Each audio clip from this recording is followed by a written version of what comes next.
and it's go.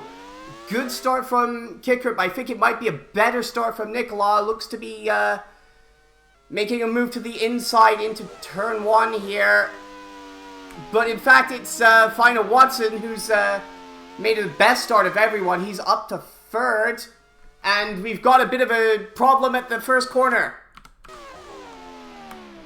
Have to see exactly what happened there. Bradley Dagnall seems to be well out of shape there, and I think that's one of the Bentleys. Was there any contact? Yes, that was definitely contact from behind for Bradley Dagnall. That's Pierre Saint-Laurent involved. Oh, that's a big problem for the Canadian, and it looks like he too will be out of this race. Yeah, just completely missed the braking point there, did Saint-Laurent. Not sure at all exactly what he was thinking, because, I mean, you have to brake for that corner. Diego Alvarez Torrente seemed to have a bit of a poor start, down to 17th, as we see, I think that is Gauthier, yes, making a move on Moyen-Moutier for 8th position.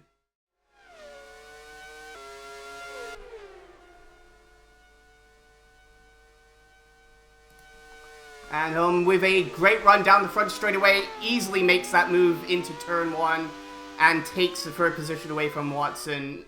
We now looking to set off after his teammate and Philippe Nicolas. Oh, and then the kicker is off! Oh my goodness! What a blunder!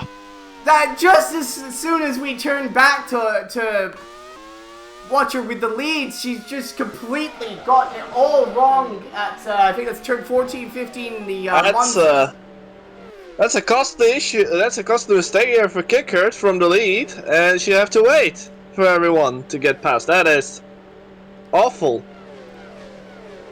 Yes, definitely, this is the championship leader. She finished 2nd in Monaco, but with the fastest lap point, she is now the championship leader, and she has kept the engine running and will rejoin the race. But this is, yes, very quick. We're seeing a lot of, oh gosh, that is just, Kravnitsky's just gone completely off there.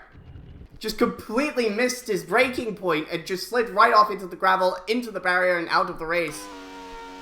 That's a very costly mistake for Kravnitsky, sorry, as we are seeing Philippe Nicolas pulling away with the lead currently.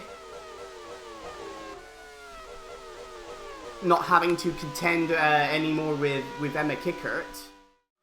Oh, and that's another, is that Emma Kickert? Indeed, that's Emma Kickert, engine issues. She might have overheated her engine, being stopped in the gravel over there. It's a very disappointing event for our championship leader, who is joined already 3 other drivers out of this race in the opening 5 laps. We're seeing, oh my goodness, that is Edvard Holm out of the race again with a suspension failure, not able to get into the pits, and he is out of the race. I think he might have had a, just pushed it a bit too hard for that final corner, and it seems to have collapsed the left rear suspension. Oh my goodness, that is Takuma Taki has come off the track. Oh goodness, if he was hoping for a 3rd successive race, he's certainly hurt his bid for that, because he's gone off, broken his front wing, and lost a huge heap of time. He gets back onto the track, still in 5th place. But that now promotes Humbert Moyen-Moutier into 3rd place. Moyen-Moutier with a little bit of a good exit there, but I definitely think Watts is closer this time by. He might be able to set the move up. Yes, he's definitely got an overspeed there. Alongside the Holiday, down the home straight, and into Fangio. Final Watson takes over 3rd position from Humbert Moyen-Moutier. Philippe Nicolas is into the pits with a loose wheel! Speaking of tires,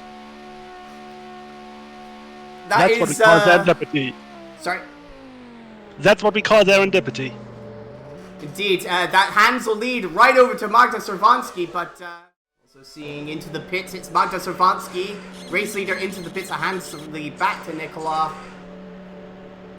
Also seems to be a 2-stop strategy for Servansky. very early first pit stop. Looks to be making a long middle stint here, I imagine. And Takuma Taki is out of the race with a engine failure. It's a double engine failure for Koenigsegg. Their entire fleet of 2 cars is out due to failed engines. You'd think we're further in the race than 23 laps. We're barely quarter of the way through, and look at all these people out. And Shinjo in trouble. That's the second place man in the championship from last season. Naoki Shinjo just locked it up terribly through the Monza corner, off into the gravel, and is now waiting for traffic to clear before he can resume the race. Should be able to get back on. Maybe. Yeah, he finally get... Oh, and that's right in front of Magda Cervanski. Fortunately, the Hungarian there keeping her wits about her and able to avoid crashing into the mecha. But that is Martin McFly lining up Summers and making the move on the Canadian rookie. It's Diego Alvarez Torrente actually trying to make a move on his teammate Nathaniel Cameron. These two reputed to be one of the best driver lineups on the grid. Yes, he does maintain the lead, and by a fair margin from Cervanski. So Nicola has done everything he needed to do since that loose wheel to maintain his iron grip on the lead of this race. Is Klon actually making a move on Nathaniel Cameron for 6th position? That's definitely with the the brand new tires and still running a fairly low fuel load. That's definitely working wonders. The Bentley strategy. I imagine he will be very pleased with that. Magda Cervanski is in with an electrical problem. Well, that definitely complicates things between the March 16s. I think, let's see now, they're converting this for Cervanski to be her final pit stop. I think, Watson still needs to make one more pit stop though, so I'm not sure there will be much of a battle between those two. But Cervanski will have to play it careful on these tires to nurse him to the finish. And into the pits for his final trip into the final scheduled pit. I can't imagine he'll be coming back in for anything else, is Philippe Nicolas.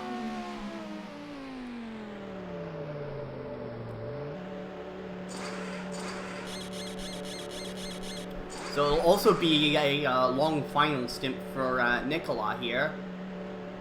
32 laps, but she'll come back out very safely in the lead here as we're seeing a battle for 9th position. That's Yamamura getting around Martin McFry for 9th position. McFry putting up a good battle there on the outside though. Definitely holding the momentum around the outside of the Fangio corner, but there's just no grip out there around the Varzi corner, turn 3, and Yamamura cleanly through into 9th position. To do anything with regards to... oh my goodness, that's Cervanski! What was that? That almost looked like a... Yeah, like she was letting him by to get lapped, but that makes no... lock up. Big lock up there, indeed, on the March 16. That is not really what you want to be doing when you're just looking to bring it home in second there. Interestingly, on that previous lap, Yamamura was 4/10 slower than Martin McFry. I'm not entirely sure what that was about. McFry has a fresh tire, so who knows? But that is true. The power differential still should be too big, but crazier things have happened in ARWS. But you can see McFry drive. He believes he can do it, and that's half the battle. Absolutely. I mean, when you've been 4/10 a lap quicker than a car with a significant power advantage over you, why not?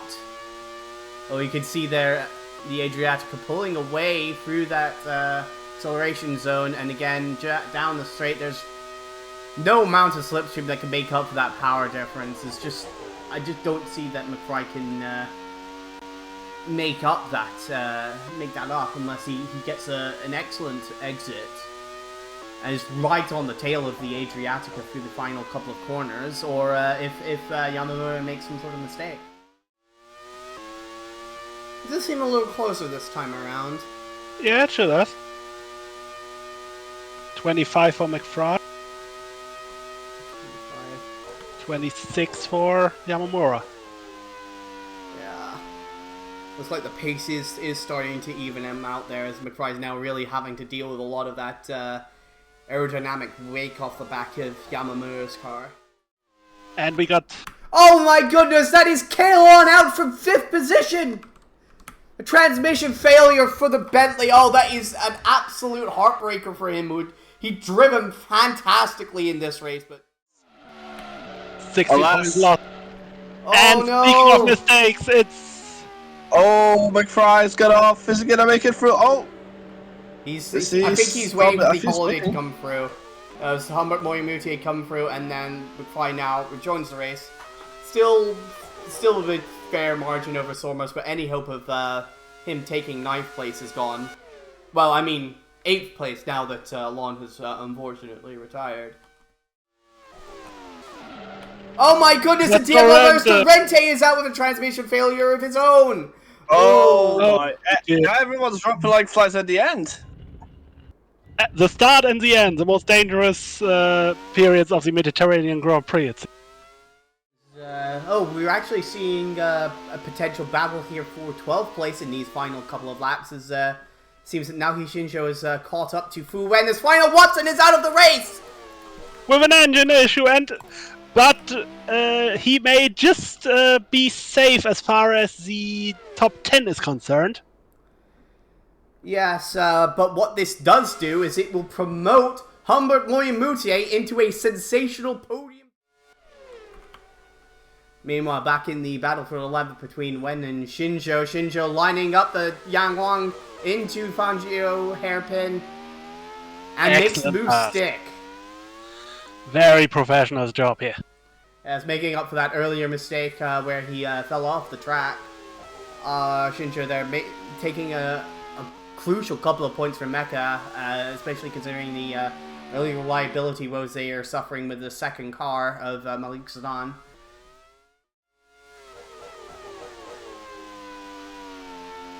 Now through the Bugatti corners.